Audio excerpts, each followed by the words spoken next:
तारा मंगल भवन अमंगलहारी द्रवहु सदशरथ अजिर बिहारी। जय श्री सीताराम। सनातन धर्म से जुड़े हुए सभी भाई बंधु ध्यान देंगे। पितृपक्ष आरंभ हो गई है। आश्विन मास के कृष्ण पक्ष की आज प्रतिपदा पहली तिथि है।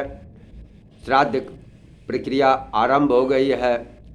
इसमें हर हिंदू भाई को, हर सनातनियों को अपने पूर्वजों के निमित्त गीता का पाठ पढ़ना, सुनना और उस पर मनन करने का समय आ गया। आप गीता का पाठ पढ़ें अथवा सुने और उस पर चिंतन भी करें। गीता क्या है, गीता के विषय में जानकारी लेकर के अगर आप उस पर थोड़ा सा भी ध्यान देते हैं, यह गीता आपको कितना लाभ देता है। गीता का पाठ पढ़ने से, सुनने से आपके पूर्वज तृप्त होते हैं। उन्हें अगर किसी भी कारणवश नरक की यात्रा भोग रहे हों तो इससे उन्हें मुक्ति मिलती है। अपने पूर्वजों की मुक्ति हेतु, अपने तन मन को स्वस्थ करने के लिए, प्रसन्न करने के लिए, मन में शांति के लिए गीता का पाठ पढ़ें, सुने अवश्य। जय श्री सीताराम। दूसरा अध्याय। संजय ने कहा, हे धृतराष्ट्र। तब भगवान श्री कृष्ण व्याकुल चित्त अर्जुन से बोले, हे अर्जुन, अनार्ज के सेवन करने योग्य अपयस कारक मोह उस समय तुम्हारे मन में कहाँ से आया? तुम कायर मत बनो, शोभा नहीं देता। तुम हृदय की दुर्बलता को त्याग कर युद्ध के निमित्त खड़े हो जाओ। अर्जुन ने कहा, हे मधुसूदन, मैं रण में पुज में भीष्म और द्रोणाचार्य के ऊपर बाण प्रहार कर कैसे युद्ध करूं? गुरुजनों को मारकर उनके रक्त से सने भोगों को कैसे भोगूंगा? हम नहीं जानते कि संग्राम में हम दोनों में से कौन जीतेगा। यदि हम जान भी लें तो भी जिनको मारकर हम जीवित रहना चाहते वही धृतराष्ट्र के पुत्र हमारे सामने प्रस्तुत हैं। मैं आपसे पूछता हूँ, जिससे निश्चय करके मेरा भला हो वह मुझे समझा कर कहिए, क्योंकि मैं आपका शिष्य हूँ। मुझे शिक्षा दीजिए। मुझे पृथ्वी का निष्कंटक राज्य मिल जाए और देवताओं का भी अधिपति मिल जाए तो भी ऐसा कोई उपाय नहीं दिखता जो मेरी इंद्रियों के शोक को दूर करे। हे गोविंद, मैं युद्ध नहीं करूँगा। यह कहकर अर्जुन चुप हो गया। संजय बोला, हे राजन, दोनों सेनाओं के मध्य में खिन्न होकर बैठे अर्जुन से भगवान श्री कृष्ण ने ये वचन कहे, हे अर्जुन, जिनके लिए शोक नहीं करना चाहिए तू इसके लिए शोक करता है। पंडितों के से वचन तो कहता है, परंतु पंडित लोग न तो मरों का शोक करते न जीवितों का। यह बात असंभव है कि मैं पहले न था, तुम न थे और ये राजा भी न थे, इसके बाद नहीं रहेंगे। जैसे देहधारियों की इस देह को लड़कपन, जवानी, बुढ़ापा ये अवस्था होती है, तैसे ही मृत्यु के बाद दूसरी देह की भी होती है। इसलिए पंडित लोग मोह को प्राप्त नहीं होते। हे नरश्रेष्ठ, सुख दुख को समान मानने वाले जिस वीर पुरुष को ये बाह्य पदार्थ क्लेश नहीं देते वह मोक्ष पाने का अधिकारी है। असत्य वस्तु का तो अस्तित्व नहीं और सत्य का अभाव नहीं है। इस प्रकार इन दोनों को ही तत्वज्ञानी पुरुषों ने देखा है, जिससे सारा संसार व्याप्त है। इसको अविनाशी जानो, क्योंकि इस नाश रहित आत्मा का विनाश करने में कोई समर्थ नहीं है। अतएव हे भारत, तुम युद्ध करो। जो पुरुष इस आत्मा को मारने वाला तथा जो मरने वाले मानते हैं वे दोनों ही ज्ञानी नहीं हैं, क्योंकि यह आत्मा न मरती है न मारती है। आत्मा न कभी जन्मती है न कभी मृत्यु को प्राप्त होती है। नष्ट होने पर भी वह नाश को प्राप्त नहीं होती। जो पुरुष इस आत्मा को नित्य, अविनाशी, निर्विकार और अजन्मा जानता है वह किसको घात कराएगा, किसको मारेगा। जिस प्रकार मनुष्य पुराने वस्त्र को फेंककर नए वस्त्र ग्रहण करता है, उसी प्रकार आत्मा पुरानी देह छोड़कर नई देह धारण करती है। आत्मा को शस्त्र नहीं काट सकते, अग्नि नहीं जला सकती, जल भिगो नहीं सकता। यह अविनाशी, सर्वव्यापी, स्थिर, अचल और सनातन है। यह इंद्रियों से जानी नहीं जा सकती, यह कल्पना से भी परे है। इसलिए ऐसा जानते हुए भी तुम्हें शोक करना उचित नहीं। हे महाबाहो, यदि तुम इस आत्मा को नित्य जन्म लेने और नित्य मरने वाले मानते हो तो भी तुमको शोक नहीं करना चाहिए, क्योंकि जन्मा उसकी मृत्यु और जिसकी मृत्यु हुई है उसका जन्म निश्चित है। अतएव जो बात अनिवार्य है उसके लिए सोच करना व्यर्थ है। जन्म लेने से पहले क्या था किसी को मालूम नहीं, फिर मरने के पीछे क्या होगा कोई नहीं जानता। ऐसी दशा में किसी बात का सोच करना क्या तुमको उचित है? इस कारण सब प्राणियों के विषय तुमको सोच करना उचित नहीं। अपने धर्म को भी सोचकर तुम घबराना उचित नहीं, क्योंकि क्षत्रियों को धर्मपूर्वक युद्ध से और कुछ भला करने वाला नहीं है। हे पार्थ, बिना इच्छा किए स्वर्ग का द्वार रूप यह युद्ध तुमको स्वतः प्राप्त हुआ है। ऐसा सुअवसर भाग्यवान क्षत्रियों को ही मिलता है। इसलिए यदि तुम अपने धर्म के अनुसार इस संग्राम को न करोगे तो अपना धर्म और बड़ाई खो बैठोगे। सब लोग सदा तुम्हारी अपकीर्ति करेंगे और प्रतिष्ठा वाले पुरुषों के लिए अपयश का होना मृत्यु से भी बढ़कर है। ये महारथी समझेंगे कि अर्जुन डरकर संग्राम से हट गया और अब तक जो लोग तुम्हारा मान करते थे वो अपयश करने लगेंगे। शत्रु लोग तुम्हारे पराक्रम की निंदा करते हुए अनेक प्रकार के दुर्व्यसन कहेंगे। इससे बढ़कर दुख तुमको और क्या होगा? यदि तुम युद्ध में नष्ट हो गए तो स्वर्ग का सुख भोगोगे, अगर और जीतने पर जब सब पृथ्वी तल पर राज्य करोगे। इसलिए युद्ध के निमित्त दृढ़ प्रतिज्ञ होकर खड़े हो जाओ। सुख दुख हानि लाभ जय पराजय इनको समान समझकर लड़ने के लिए तैयार हो जाओ। ऐसा करने से तुम पाप को प्राप्त नहीं होगे। हे पार्थ, यह ज्ञान उपदेश ज्ञान योग के विषय में तुझसे कहा गया। अब निष्काम कर्म योग के विषय में सुन, जिस ज्ञान को पाकर कर्म बंधन से तेरी मुक्ति होगी।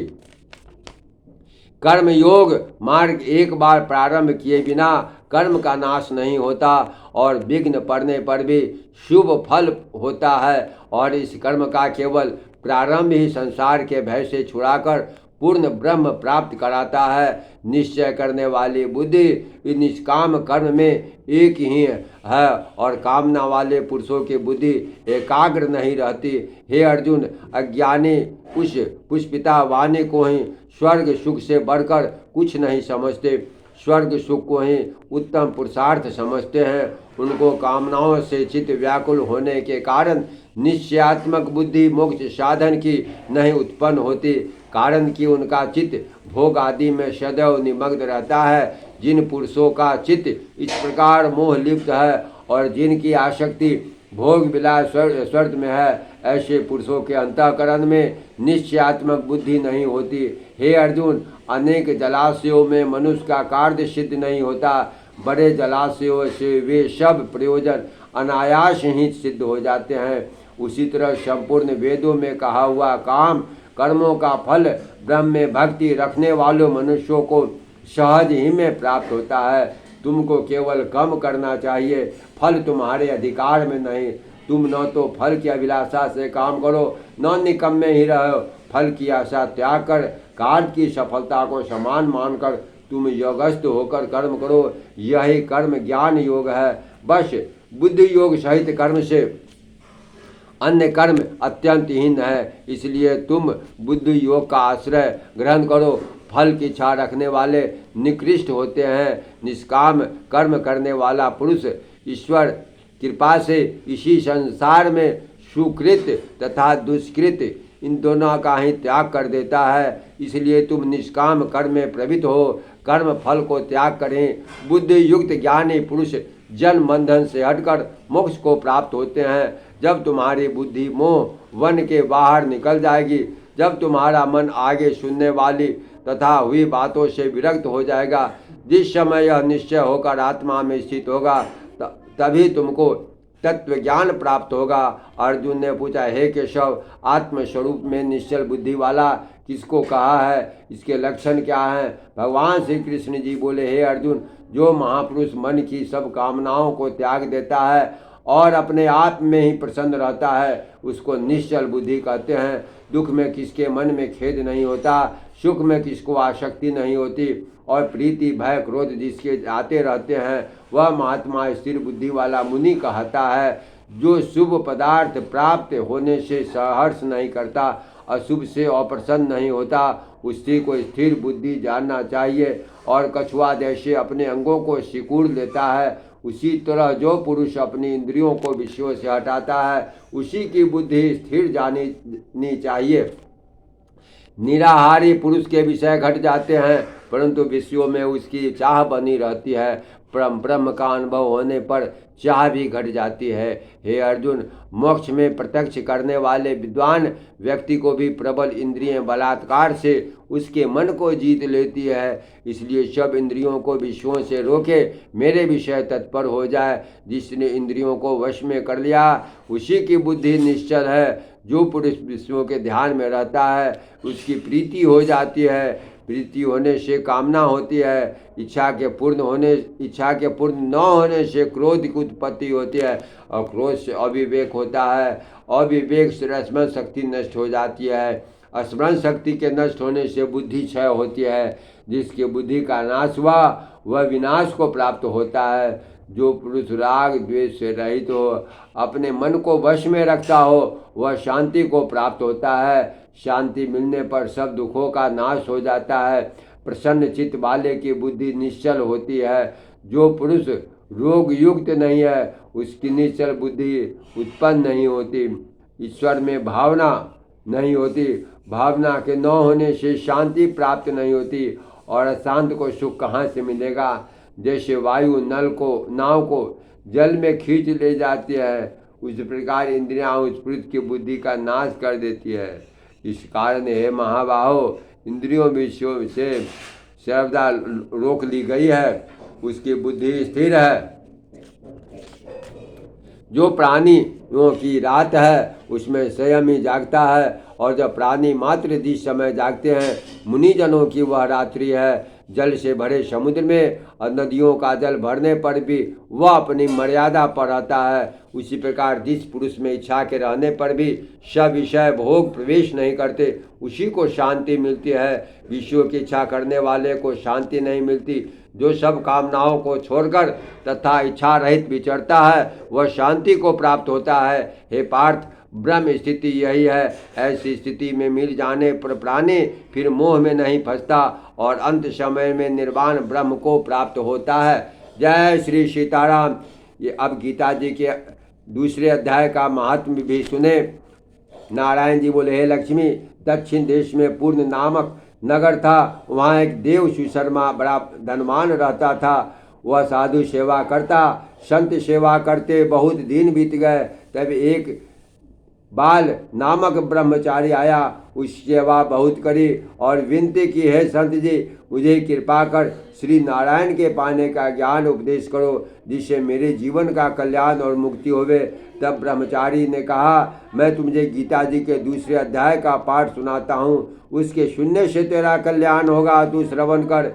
एक अयाली वन में बकरियां चराता था, वहाँ मैं भजन करता था। एक दिन रात को अयाली बकरियां लेकर घर को चला। मार्ग में एक सिंह बैठा था। एक बकरी सबसे आगे आती देखकर सिर भागा खड़ा हुआ। तब अयाली यही आश्चर्य देखकर बड़ा चकित हुआ, वहाँ आकर खड़ा हुआ। उस चरवाहे ने मुझे कहा, मैंने यह आश्चर्य देखा कि बकरी को देखकर सिर डर से भाग गया। तुम त्रिकाल यज्ञ हो, यह वृत्तांत मुझे कह सुनाओ। संत ने कहा, हे अयाली, मैं तुझे एक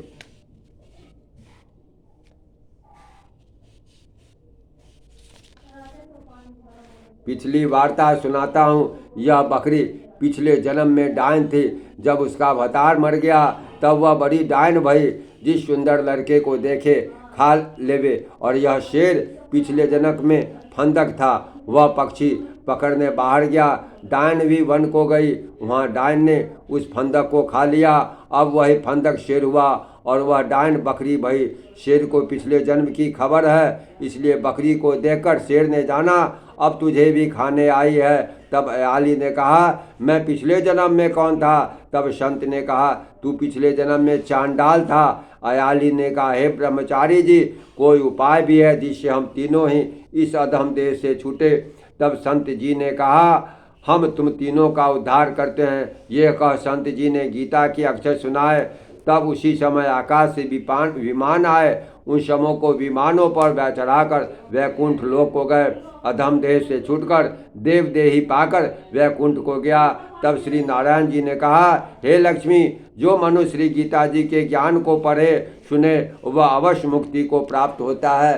प्रेम से बोलिए गीता महात्म्य की जय। जय जय जय श्रीवर नारायण नारायण नारायण। जय श्री